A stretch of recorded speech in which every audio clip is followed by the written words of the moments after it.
Hello students, चलिए आज हम पढ़ते हैं 50 days strategy for UPSC prelims 2024।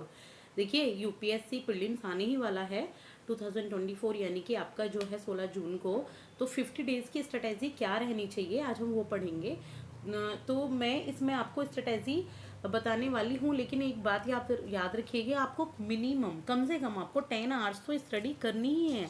अगर आप 10 आवर्स से ज़्यादा 12 आवर्स 14 आवर्स कर पाते हैं, this is depend on you कि आपने पहले कितनी तैयारी की है, लेकिन इस टाइम आपको कम से कम 10 आवर्स की स्टडी लेके चलनी ही पड़ेगी। तो चलिए समझते हैं कैसे। देखिए अभी ये इतना सारा डेटा है तो आप बिल्कुल परेशान मत होइए, जब मैं इसको समझा दूंगी तो आपको सारी चीज़ें इजीली समझ आ जाएंगी। तो 29 टू 30 अप्रैल, तो यानी कि हमारे पास सिर्फ और सिर्फ 29 और 30 अभी दो दिन रह गए हैं अप्रैल में। तो इसमें हम आर्ट एंड कल्चर को कंप्लीट कर लेंगे। किसको? आर्ट एंड कल्चर को। आर्ट एंड कल्चर में हम चाहे 365 पीटी यानी कि इसका करंट अफेयर्स करें, आप इसमें जो स्टैटिक पार्ट है वो भी कर लेके चलें, और इसमें करंट अफेयर्स भी आपको ऐड करना है। आप ये तो नहीं है कि पूरे दिन आर्ट एंड कल्चर ही पढ़ेंगे, 2 दिन है आपके पास, आप आर्ट एंड कल्चर पढ़िए, लेकिन साथ के साथ 1 घंटे का करंट अफेयर भी कीजिए। तो मैं इसमें आपको अपडेट करती हूँ। देखिए 4 आवर्स कम से कम आपको आर्ट एंड कल्चर करनी है, और इसके बाद जो करंट अफेयर्स है कम से कम 1 आवर का करंट अफेयर आपको करना है। और याद रखिएगा, आप बेशक बिल्कुल भी फ्रेश करंट अफेयर ना करें, आप पुराना करंट अफेयर करें जो आपने कोई नोट्स बनाए हैं या आपके पास नोट्स अवेलेबल हैं किसी भी इंस्टीट्यूट के, तो आप उनको लेकर चलें, लेकिन 1 आवर का करंट अफेयर आप जरूर करें। प्लस आप इसमें 1 आवर का एक मॉक टेस्ट जरूर दीजिए, 1 आवर का, 1.5 घंटे का, this is depend on you. और इसमें आप कम से कम 2 घंटे का सी सेट कीजिए। तो या अभी देखिए कितना टाइम हुआ, 4 1 5 6 और 2, सिर्फ और सिर्फ 8 आवर्स हुए हैं। तो इसमें मैंने आपको सिर्फ और सिर्फ, क्योंकि 2 दिन मैं आपको एक हैक्टिक शेड्यूल बता रही हूँ, तो आप सिर्फ और सिर्फ 8 आवर्स की स्टडी इन दोनों दिन कीजिए। और अगर आपके पास टाइम बचता है तो फिर से आप वही आर्ट एंड कल्चर को कंप्लीट कर लीजिए। तो ये आपका 2 दिन का है। आप बिल्कुल ऐसे बैठिए कि फ्रेश माइंड से आपको बैठना है, ये आपको कंप्लीट करना ही है। आप चाहें तो इन सब्जेक्ट को जरूर आगे पीछे कर सकते हैं। अगर आपको लगता है ना कि कोई सब्जेक्ट्स को मैं पहले पढ़ लूँ, तो वो पहले पढ़ लीजिए। मैं सिर्फ आपको एक तरीका बता रही हूँ, ये स्ट्रेटेजी मेरी है, मैंने बनाई है अपने स्टूडेंट्स के लिए, लेकिन हो सकता है आपकी स्ट्रेटेजी कुछ डिफरेंट हो। बस कुछ हेल्प अगर आपको इससे मिल जाए तो मेरे लिए वही सबसे अच्छी बात है। इसके बाद देखिए 1 मई से 5 मई तक, 1 मई से 5 मई तक हमारे पास है इस टाइम 5 दिन। तो 5 दिन में आप एंशियंट हिस्ट्री को इजीली कंप्लीट कर सकते हैं। चाहे आप एनसीईआरटी का रिवीजन कीजिए, चाहे आप अपना कोई स्टैटिक पूनम दलाल दहिया की बुक है या कोई और बुक आप कर रहे हैं, कोई मैगजीन आप कर रहे हैं, उससे कंप्लीट कीजिए। उसके साथ साथ आप करंट अफेयर फिर से जरूर कीजिए 1 घंटे का, और फिर आप 1 घंटे का एक मॉक टेस्ट दीजिए और सी सेट कीजिए 2 घंटे का। अब यहाँ आपकी 8 आवर्स की स्टडी नहीं है, अब आपके यहाँ पे 2 आवर्स, और यानी कि 2 आवर्स का रेशियो आपका यहाँ और बन चुका है। और वो है, आप इसके साथ ज्योग्राफी भी लेकर चलेंगे। एंशियंट हिस्ट्री देखिए एक अलग टाइप की स्टडी हो जाती है, और ज्योग्राफी एक अलग टाइप की स्टडी हो जाती है। तो आपको ना फ्रेशनेस भी मिलेगी, कुछ चेंज का जो मन करेगा।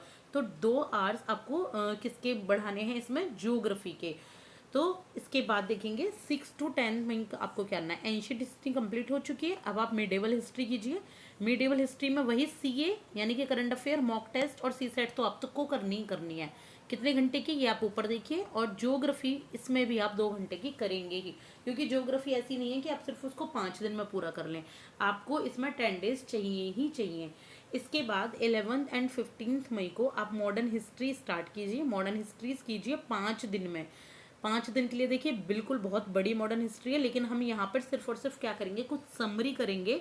अगर आप यहाँ पे पढ़ रहे हैं स्पेक्ट्रम या कोई भी आप दूसरी मैगजीन या नोट्स पढ़ रहे हैं, तो आप उनको रिवाइज कीजिए मॉडर्न हिस्ट्री को, इंपॉर्टेंट डेट्स वगैरह या क्रोनोलॉजी कीजिए, वही ज़्यादा आती हैं। और इसमें करंट अफेयर मॉक सी सेट तो सेम आपका है ही, 2 घंटे एक एक का।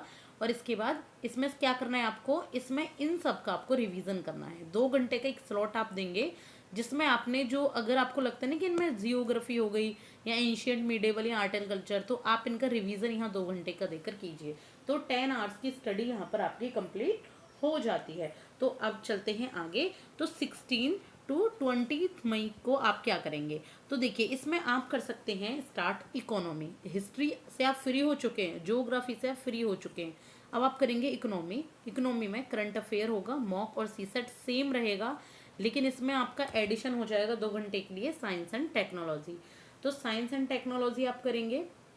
इसके बाद 21 टू 25 मई में आप करेंगे इकोनॉमी। इकोनॉमी में आप करेंगे current affair, mock CSAT, same वही, प्लस आप रिवीजन करेंगे इसका। ये जो आपने इकोनॉमी पढ़ा प्लस ये आपने जो साइंस एंड टेक पढ़ा, इसका आप रिवीजन करें, या जो रिमेनिंग रह गया आप उसे भी कंप्लीट कर सकते हैं।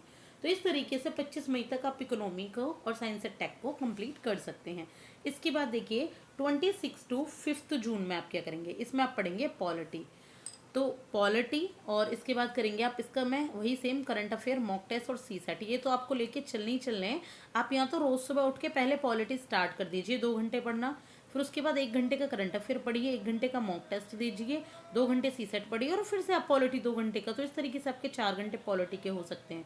और इसके में आप ऐड कर देंगे एनवायरनमेंट। तो ये आप टाइम अपने अकॉर्डिंग कर सकते हैं। इसके बाद 6 टू 10 जून तक आप पढ़ेंगे हिस्ट्री का रिवीजन आप कर लेंगे, क्योंकि यहाँ आपके मेन सब्जेक्ट हो चुके हैं कंप्लीट। एनवायरनमेंट भी देखिए कर लिया है, पॉलिटी, इकोनॉमी, हिस्ट्री भी। तो आप यहाँ पे क्या करेंगे, हिस्ट्री को ही रिवाइज करेंगे, और इसमें आप एंशियंट, मिडिवल, मॉडर्न और सी सेट भी आप कंटिन्यू करेंगे। इसके बाद 11 टू 15 को आप इकोनॉमी को रिवाइज कर लेंगे एक बार, और मॉक और सी सेट आप देंगे ही देंगे। 16 और 17 जून, सॉरी 16 और 7, ये गलती से लग गया, ये आप फ्रेश रहेंगे। कोई मॉक टेस्ट आपको इन दिनों नहीं, इस दिन नहीं देने हैं, ना कोई शॉर्ट, बस आप शॉर्ट नोट्स का रिवीजन कर सकते हैं जो कि आपको लगता है कि आपको करना चाहिए। इसके बाद पॉइंट्स क्या हैं इसको रिमेंबर करने के लिए, देखिए कुछ पॉइंट्स हैं रिमेंबरिंग के लिए। एक तो आप कोई नई स्टडी नहीं करेंगे, रिवीजन रखेंगे फोकस पर, कोई नया करंट अफेयर नहीं पढ़ेंगे, लाइट फूड लेंगे, लाइट एक्सरसाइज होगी, और कोई स्लीप ओवर नहीं करेंगे, यानी कि रात भर नहीं जगेंगे। अब आपको अपनी बॉडी क्लॉक ऐसे बनानी है कि जिस टाइम आप पढ़ाई कर रहे हैं उस टाइम पढ़ाई करनी है जिस टाइम एग्ज़ाम होगा। ठीक है, जैसे एग्ज़ाम आपका मॉर्निंग में होगा 9 टू 12 की शिफ्ट में, तो आपको उस टाइम पढ़ाई करनी है मेन सब्जेक्ट को लेकर, जीएस को। और अगर आपको दोपहर को सी सेट होता है तो दोपहर को आपको सी सेट के, तो इस तरीके से आप ना हैबिचुअल हो जाएंगे। आपकी बॉडी, आपके माइंड को ना आदत हो जाएगी कि इस टाइम आपको ये टेस्ट देना है, चलो इतने टेस्ट दे दिए, अब इस दिन से गुजरना। ठीक है, इस तरीके से हो जाएगा। तो अगर आपको जरा भी हेल्प मिली हो तो thank you so much. Like and subscribe for more video. Thank you.